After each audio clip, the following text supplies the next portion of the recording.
Pak Agung, dengan melihat kondisi saat ini aksi saling blokade antara Amerika Serikat dan juga Iran, dilihat dari kekuatan yang dimiliki masing-masing, tidak hanya militer ataupun non-militer, ini siapa yang akan paling bertahan di tengah situasi seperti ini?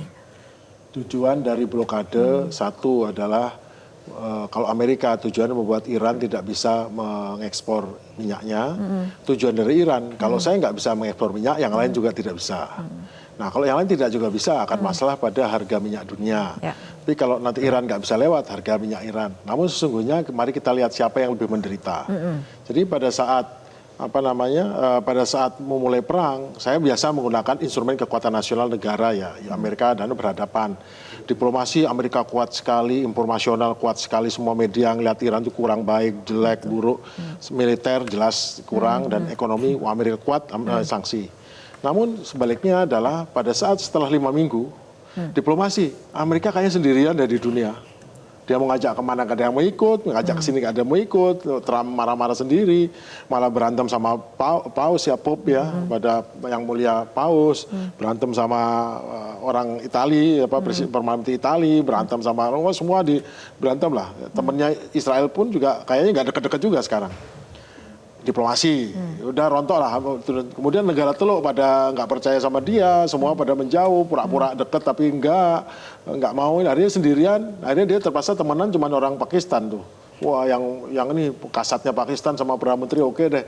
Jadi hanya bisa memfasilitasi Pakistan. Terus kemudian informasi, ya kita tahu kalau tadinya media barat itu menggunakan ini, sekarang media barat sedikit lebih meskipun kadang agak ada settingnya masih kurang fair, tapi sekarang udah media sosial membuat kelihatan terang bahwa kondisinya Amerika udah agak fair lah sekarang. Berarti Amerika turun, Iran naik. Nah sekarang untuk militer, dalam militernya nyatanya Iran gini aja lah, nggak usah ngelihat yang kemarin hancur. Intinya kapal Amerika di dalam peta itu nggak ada yang berani deket-deket dari jarak 300 km dari pantainya Iran. Kemudian buat blokade kok nongkrong jauh sekali, nyegatin kapal di perjalanan di jalur pelayaran itu, nyegatnya di situ. Bayangin nyegat jauh. Akhirnya berarti tidak berani dekat. Begitu dekat pun diusir sama kapal kecil-kecil pergi itu, 2 kapal frigat itu. Nah, artinya secara militer pun dan Iran sudah ngancam juga. Meskipun Amerika ngancam, saya akan hancurkan nanti listriknya, saya akan hancurkan ininya, kata Trump segala macam. Tapi praktiknya nggak berani juga. Kenapa? Karena Iran akan balasnya menghancurkan desalinasinya negara-negara teluk itu. Negara-negara yang proksinya Amerika, karena mengizinkan pangkalannya di situ, take off dari situ, dan lewat di udaranya. Sekarang nggak berani semua, nggak akan mengizinkan lewat. Dan itu takut, kalau itu sampai dihancurkan desalinasi, maka nggak sampai berapa hari rakyat itu semua ngungsi semua itu. Dari Uni Emirat. Nah, kemudian yang paling adalah ekonomi. Nah ekonomi sekarang mari tutup itu nggak bisa keluar, harga minyak naik, masyarakat di Amerika udah jerit. Saya nggak pakai perumahan di Amerika lah, di Indonesia aja. Di Amerika itu $3 jadi $4,5. Kalau harga diesel naik udah 2 kali lipat. Itu sama aja dengan kita, Pertamax yang 15.000 harganya berubah menjadi 25.000. Kemudian yang diesel yang 15.000 menjadi 30.000. Itu bayangkan itu betapa ributnya di Amerika itu sudah ribut jadi masalah itu. Karena menaikkan semua harga-harga naik, di Walmart naik, semua naik. Itu sudah ribut, ngeluh ini sudah, mari di-impeach nih presidennya. Nah sekarang bagaimana rakyat Amerika sekarang mengeluh kan? Rakyat Iran gimana? Rakyat Iran itu dengan harga Rp200.000 sebulan dia udah listriknya kebayar, gasnya kebayar, airnya kebayar, kemudian bensinnya kebayar, kemudian makannya juga kebayar. Dengan 200.000 saja mereka sudah bisa makan dan semua. Apalagi kalau mereka bersama-sama satu rumah, karena semua mendapatkan bantuan sosial dari pemerintahnya dengan ada pembagiannya. Kemudian sekolahnya gratis, kesehatan gratis segala macam. Nggak ada yang perlu dikeluhkan sama rakyat Iran. Sekarang berarti kok dia bisa tahan? Ada pejabat Iran, kami sanggup begini 6 bulan lamanya. Artinya dia punya persediaan devisa cukup untuk 6 bulan, seperti itu masyarakatnya nggak masalah. Amerika bisa nggak 1 bulan saja dengan bahan bakar naik seperti itu? Nah sekarang pertanyaan tadi ditanya ke saya, siapa yang kuat-kuatan? Kita bisa jawab sendiri. Ya kita tahu siapa yang lebih kuat kan. Itu aja. Baik. Pak Reza, ini tadi mengenai fase blokade ini, mana yang lebih memungkinkan sih sebetulnya? Apakah ini potensi yang menjadi serangan atau perundingan, Pak Reza? Tadi Pak Agung bagus sekali menjelaskan lewat konsepsi DIME ya Pak ya, diplomasi, informational, military dan ekonomi. Memang jangka pendek Amerika Serikat unggul, Amerika Serikat bikin takut. Jangka Tapi, pendek ya Pak? Jangka pendek. Untuk jangka panjang Amerika Serikat akan menggerogoti dirinya sendiri. Kemudian ya impeachment akan semakin keluar, kemudian reputasi dia menurun. Yang kita perlu dalami sekarang, Iran ini sanggup bertahan lama. Dia sudah berkatakan, saya sudah bertahan 4.500 tahun, selama itu kurang waktu itu Anda belum terdengar. Jadi itu peta yang sangat bagus dari Pak Agung tadi itu. Yang kita belum lihat adalah di bawah peta itu ada kota-kota penuh peluru kendali loh itu. Kota-kota yang statusnya itu siaga militer. Dan dari kota-kota itu bisa mendadak keluar peluru kendali, tank, kemudian perangkat-perangkat sinyal telekom yang luar biasa. Dan Iran masih menunggu, dia belum keluarkan senjatanya yang pamungkas, yang Pak Putin katakan itu, ya Putin pernah katakan loh, Iran punya sesuatu yang bisa mengagetkan dunia. Dan itu bisa dia mengerti statement Pak Agung tadi, kapal-kapal Amerika itu keluar dari jalur 200 mil, takut.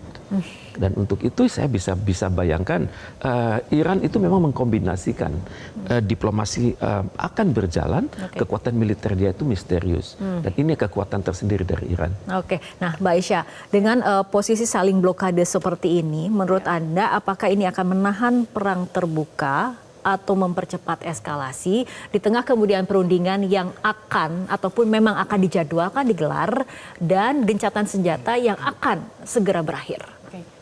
Sekarang nih Selat Hormuz menjadi salah satu wilayah di dunia yang paling terkenal ya. Dan kita lihat sebenarnya semuanya itu nggak lepas dari kegiatan dan operasi militer yang terjadi di sana. Nah tetapi kalau pertanyaannya apakah ini bisa kemudian melakukan membuat eskalasinya lebih tinggi, jawabannya jelas iya gitu ya. Padahal sekarang yang dibutuhkan oleh negara-negara untuk melakukan dan maju ke meja perundingan ini kan sebenarnya adalah deeskalasi terlebih dahulu, gencatan senjatanya diperpanjang ya, lalu kemudian ini confidence building measure juga merupakan hal yang kritikal atau tadi ya membentuk sebuah sharing informasi dan kemudian membangun kepercayaan di antara kedua belah negara.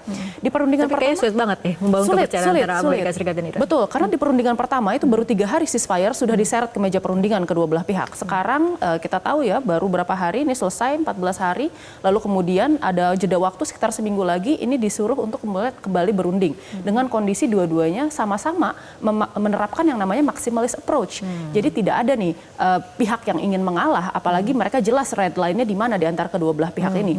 Nah saya kira sebenarnya di sini juga menarik ya, ini masalah blokade ini juga kita tahu, kita tidak tahu ini, kita tahu ya bahwa ini akan berlangsung dalam jangka waktu yang lama. Kalau misalnya memang secara political will di Amerika Serikat ini mengizinkan terus untuk dilangsungkan. Karena Amerika Serikat sekarang dia kehabisan uang gitu ya. Kita tahu bahwa Donald Trump sudah meminta dan mengajukan penambahan dana untuk bisa melanjutkan peperangan di Iran kepada Kongresnya. Tetapi kalau misalnya seandainya ini dananya tidak disetujui, apalagi Amerika Serikat ini kan mengandalkan sebenarnya kalau dalam piramida cost of war itu adalah serangan udara dan serangan laut. Dan dua aspek itu paling mahal di dalam peperangan gitu ya.